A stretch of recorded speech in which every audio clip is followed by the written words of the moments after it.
Assalamualaikum warahmatullahi wabarakatuh. Selamat siang Ibu.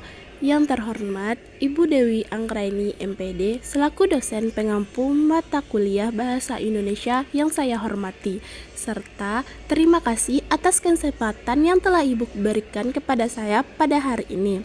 Perkenalkan, nama saya Ratna Damayanti dengan NIM 25334142 dari Program Studi Keperawatan.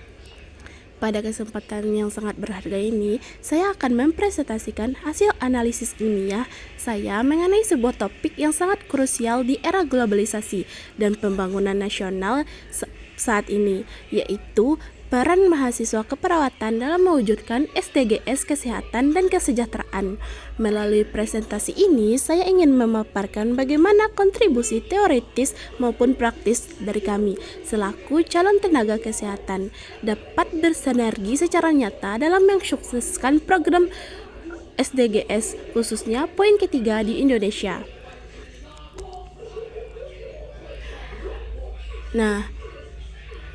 Selanjutnya yaitu pendahuluan.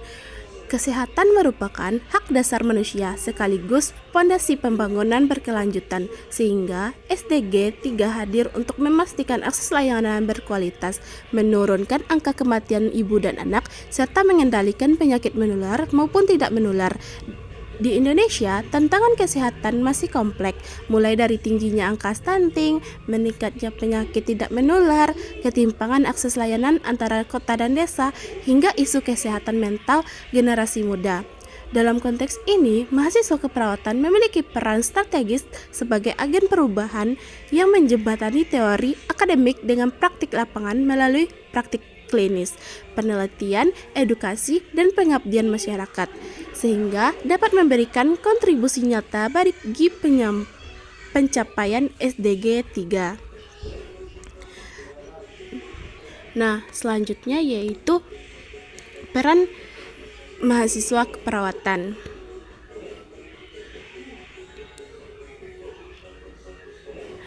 Yang pertama yaitu melalui praktik klinis. Di rumah sakit maupun puskesmas, kami terjun langsung membantu memberikan pelayanan asuhan keperawatan dasar yang secara langsung memperkuat kapasitas pelayanan kesehatan primer nasional. Yang kedua yaitu edukasi kesehatan. Kami aktif merancang kampanye preventif dan promotif mengenai pentingnya pemenuhan gizi, pencegah penyakit tidak menular, kesehatan reproduksi, hingga menjaga kesehatan mental. Yang ketiga, penelitian atau riset. Kami dibekali kemampuan metodologi ilmiah untuk mengumpulkan data empiris di lapangan. Hasil penelitian keperawatan ini yang nantinya dapat menjadi rujukan ilmiah berbasis evidence-based untuk perbaikan kebijakan kesehatan. Yang keempat, pengabdian masyarakat. Melalui kuliah kerja nyata atau KKN, bakti sosial, dan pembinaan kader desa, kami bersentuhan langsung dengan akar rumput untuk membangun kemandirian kesehatan masyarakat lokal. Yang kelima yaitu advokasi kebijakan. Kami belajar menyuarakan hak-hak pasien marginal, mengurangi stigma kesehatan mental, dan mendorong kebijakan kesehatan yang lebih inklusif. Yang keenam yaitu transportasi digital. Kami memanfaatkan teknologi seperti telemedicine dan memberikan literasi aplikasi kesehatan kepada masyarakat awam dan lansia agar tidak tertinggal oleh kemajuan zaman. Yang ketujuh yaitu kolaborasi interprofesional.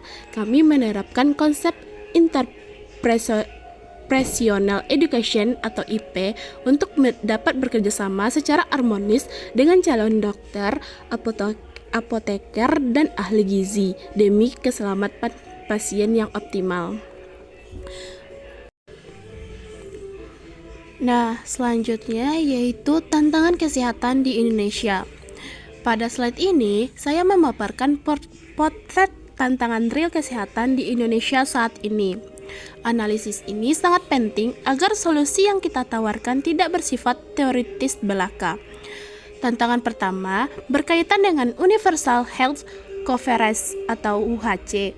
Meskipun cakupan kepesertaan BPJS Kesehatan di Indonesia sudah sangat tinggi, kualitas pelayanan kesehatan masih belum merata antara wilayah barat dengan wilayah timur di Indonesia.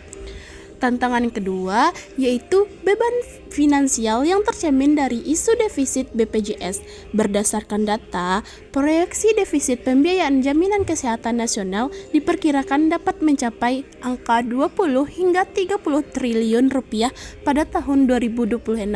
Hal ini menurut efisiensi sistem rujukan dan penguatan promotif presentasif agar biaya kuratif dapat ditekan.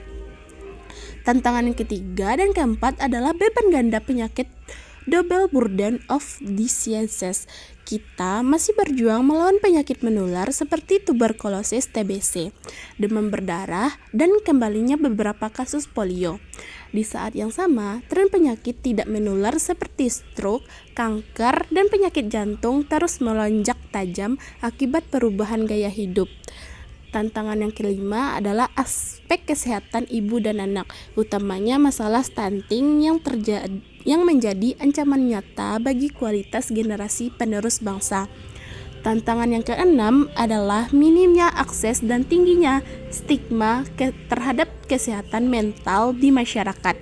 Ditambah lagi tantangan yang ketujuh yaitu krisis distribusi tenaga kesehatan yang menumpuk di kota-kota besar, sementara di daerah tertinggal, terdepan, dan terluar masih sangat kekurangan.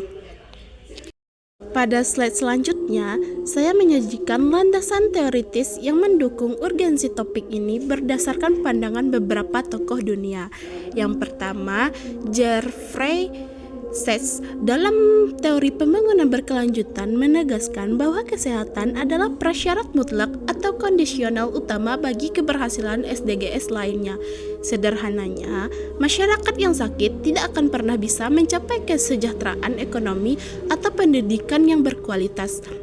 Yang kedua yaitu Sir Michael Marmot melalui konsep social determinants of health membuktikan bahwa derajat kesehatan masyarakat sangat dipengaruhi oleh determinan sosial seperti tingkat pendidikan, kondisi lingkungan kerja, dan keadilan sosial ekonomi.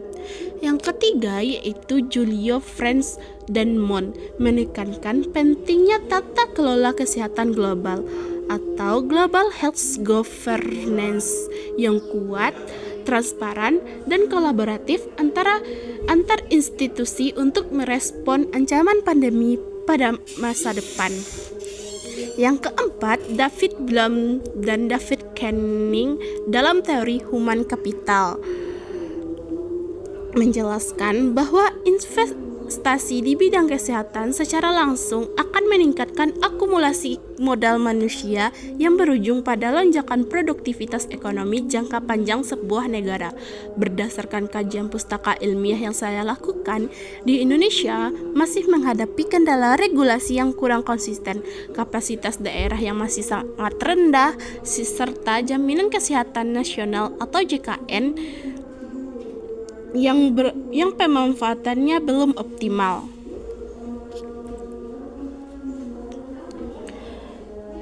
Nah, pada slide ini saya merangkum perbandingan komparatif antara teori kesehatan global dengan realita empiris di Indonesia. Jika WHO menekankan pentingnya pemerataan kualitas layanan dalam konsep UHC, realita di Indonesia menunjukkan bahwa meskipun kepesertaan JKN sudah masif, kualitas fasilitas kesehatan, sarana dan prasarana, dan jumlah dokter spesialis masih timpang secara geografis. Jika Frank dan Mon menekankan tata kelola yang kuat dan terintegrasi di Indonesia, kita masih sering menemui tumpang tindih regulasi antara pemerintah pusat dan daerah serta lemahnya koordinasi dengan pihak swasta. Dan jika belum mengaitkan kesehatan dengan produktivitas ekonomi, tantangan defisit BPJS sebesar 20-30 triliun menunjukkan bahwa sistem pembiayaan kita masih sangat berat di sektor kuratif. Sementara anggaran untuk pencegahan penyakit atau preventif masih sangat minim. Nah, Di sini kita beralih ke slide selanjutnya, yaitu mengenai analisis relevansi SDG 3 dalam konteks pembangunan nasional di Indonesia. Yang pertama, kesehatan harus dipandang lokomotif utama SDGs lainnya. Pengentasan kemiskinan ekstrim SDG 1 dan pencapaian pendidikan berkualitas SDG 4 tidak akan pernah terwujud apabila status kesehatan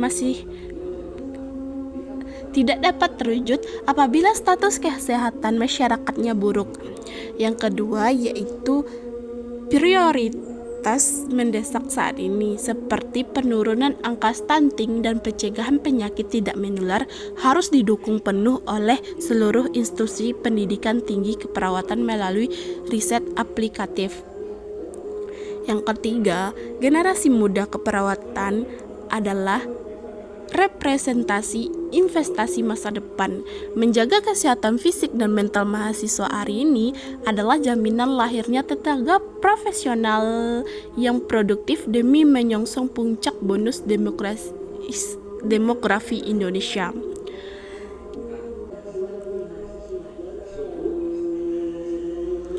Nah, selanjutnya yaitu kesimpulan. Kesehatan merupakan fondasi utama pembangunan berkelanjutan sehingga pencapaian SD3 di Indonesia menuntut kebijakan inklusif, reformasi sistem pembiayaan, serta kolaborasi lintas sektor.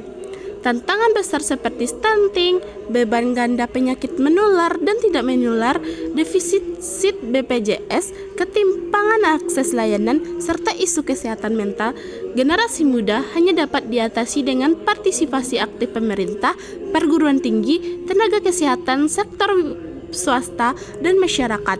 Dalam konteks ini, mahasiswa keperawatan memiliki peran strategis sebagai agen perubahan yang menjembatani teori akademik dengan praktik lapangan melalui praktek klinis, edukasi, penelitian, pengabdian masyarakat, advokasi kebijakan, dan transformasi digital.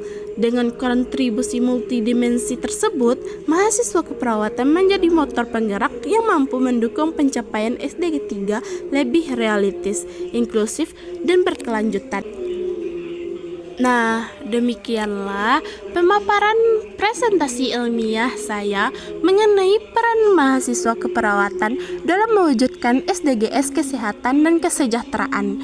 Saya menyadari bahwa tulisan dan analisis ini masih jauh dari kesempurnaan. Oleh karena itu, saya sangat mengharapkan saran dan kritik dari Ibu demi penyempurnaan karya ilmiah dan pemahaman saya ke depannya.